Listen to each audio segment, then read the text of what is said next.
and welcome here to Tactics FCB. Welcome back to another video. Ladies and gentlemen, I want to thank each and every one of you for supporting the channel, and I do want to apologize actually for not uploading yesterday or the day before that. It's crazy at my job, man. I have a lot of work to do, you know, things. I actually work in tourism and things are getting back together now, so I want to apologize for uploading this video. However, we are back with another tactical analysis. New York Red Bulls versus FC Barcelona. If you're new around here, make sure that you hit that subscribe button and also like this video, comment down below. I do want to hear your thoughts, maybe video suggestions as well. And talking about suggestions, we are going to bring new content to the channel where between games we're going to talk about players as well. We're going to have players discussing meetings. We're going to discuss everything about those specific players, and I got some videos for you coming up. Thank you very much. Let's get right into this video. So in defense, we know by now that Barcelona likes to press high, the gegenpressing and everything, but I noticed something different in this game. I actually watched games like 3 or 4 times to maybe be able to see something different, but I noticed something different. You will notice that Ronald actually played right back, right?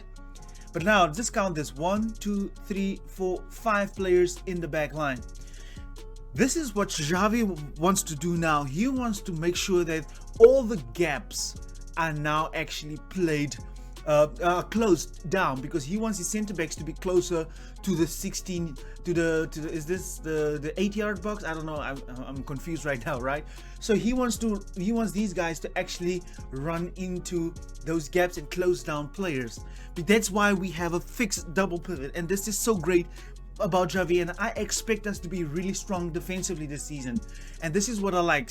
This is what I like, you know, the likes of Xavi, Pedri, all of these guys are now going to run into the defense, and we are actually starting to defend as a unit. What is great about this is we are actually going to start defending for the full 90 minutes. We're going to keep up intensity, be aggressive. That's why we signed the likes of Jules Koundé as well. So this is what I like about what Xavi is doing. Players running into the back line to make sure that every space is covered. If he doesn't get the ball, Garcia will get the ball, or Christensen.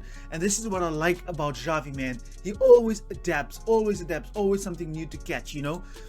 And then secondly, I do want to tell you this as well. Look at how close the back line is as well. Look where this is Christensen, Sergio Busquets, Frenkie de Jong, the double pivot. We actually have 6 players back, and this was a counter attack. This is what means with players running back. That's why we will have the double pivot throughout the season, and I think that's going to be fixed. Maybe against the smaller team we won't have the double pivot, but this is why I saw that's why we had signings like Frank Kessié. So we're gonna enjoy. I think we're gonna be this very strong defensively this season, and this was actually a one-on-one that Eric Garcia got back. All right, and then then again, look where Sergio Busquets is, almost like in the back line, and this is what I like. Lewandowski up front alone. I think Xavi is actually going to minimize his defensive responsibility in this team. That's why we may be going to defend with a 4-5-1 or a 4 or 5-4-1. Does depend on whatever the case may be. And this is what I like.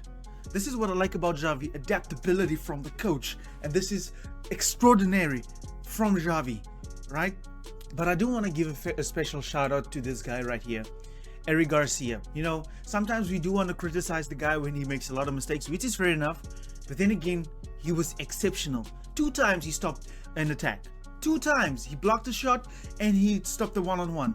Eric Garcia is a great player. We just need to develop him, and I think the fact that he has competition is going to raise his game.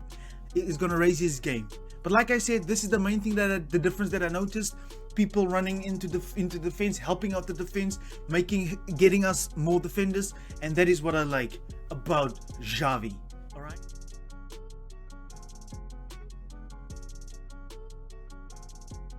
So when it came into the build-up phase, Barcelona was actually really structured out, and like I said in the beginning, we rarely maybe will ever see a 3 at the back with a double pivot. It's now that our fullbacks are actually both inverted, so it's a 2-3-5 formation.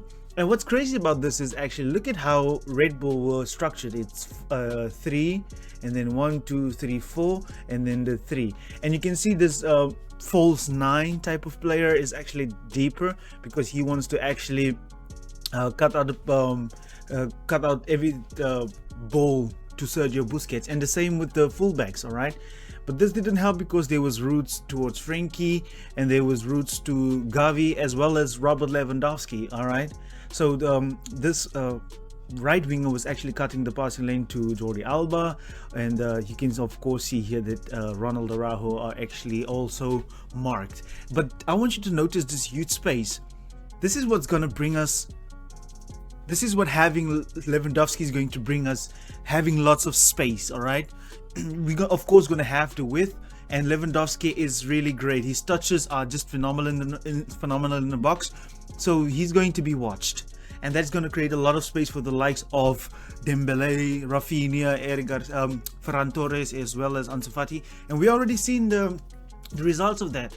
Dembele and Rafinha has been phenomenal, and I actually think I can bet some money that that's going to be our front three. You know, Ansu Fati, I'm not really convinced in this team.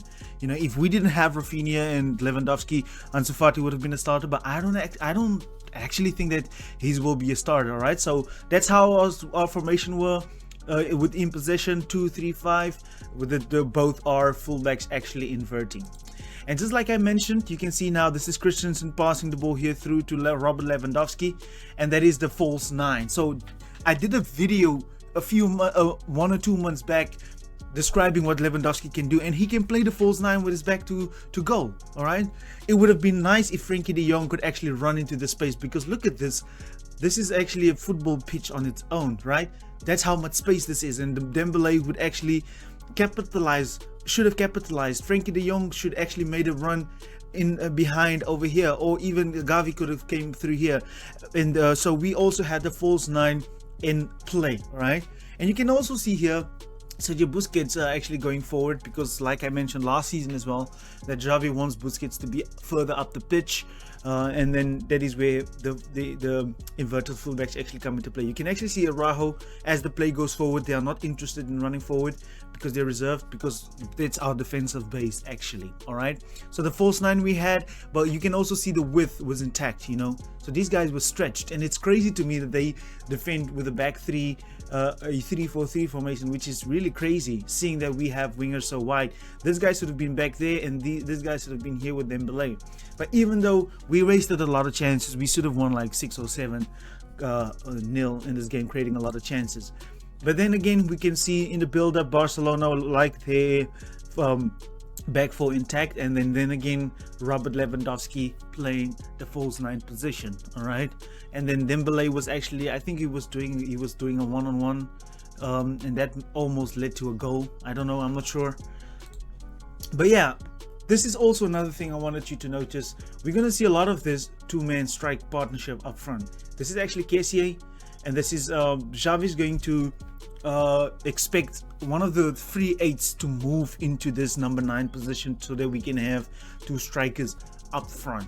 If that's going to be Aubameyang, if that's going to be Ferran Torres, I don't know, but I think Lewandowski is definitely going to start making those runs in behind. There's Ansu Fati, there's Rafinha at the other side, so we're gonna see a lot of this 2-man partnership. And then you can see Pedri, of course, having the freedom to roam wherever he wants to, right? And then you're gonna have your back 3, Garcia, PK, and as well as Sergio Roberto, and then you're gonna have your double pivot. So now Xavi actually has changed back to the 3-2-5. Remember, it was 2-3-5, but now he's changing in the second half to a 3-2-5. All right, so Xavi has really shown adaptability, which is great to see from a fan perspective. All right, but I want you to note this as well.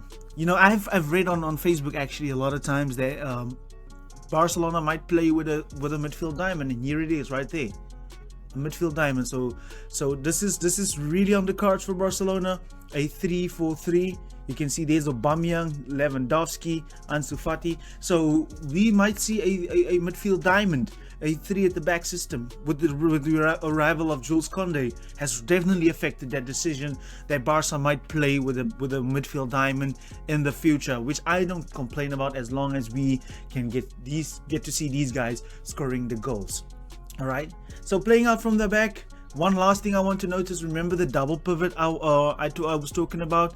Even if this is Pablo, Torre, Pedri, Xavi, in the build-up phase, but Xavi is going to expect there to be a double pivot. I think the double pivot is going to be a fixed. I'm really convinced about that because we've seen it like for 4 games now in a row that we played with the double pivot constantly, which I don't complain about because it's really extraordinary and it's really nice. All right, so that double pivot in the build-up phase, so you can see that again the front 3, they played actually like a diamond, but now it's a 2 against 1 over here and then a 3 against 2. So that was the build-up tactics, and like I said, Barcelona, the tiki-taka, the triangles, everything, it was just crazy. So ladies and gentlemen, that will be all from this video. I hope you liked it. Please subscribe to the channel if you haven't, and remember, we are going to bring in some new content, player discussions. Make sure you hit that subscribe button with that notification bell on so that you can get notified every time that when we actually post a video. So thank you very much for supporting this channel once again, and from my side, thank you very much. Goodbye.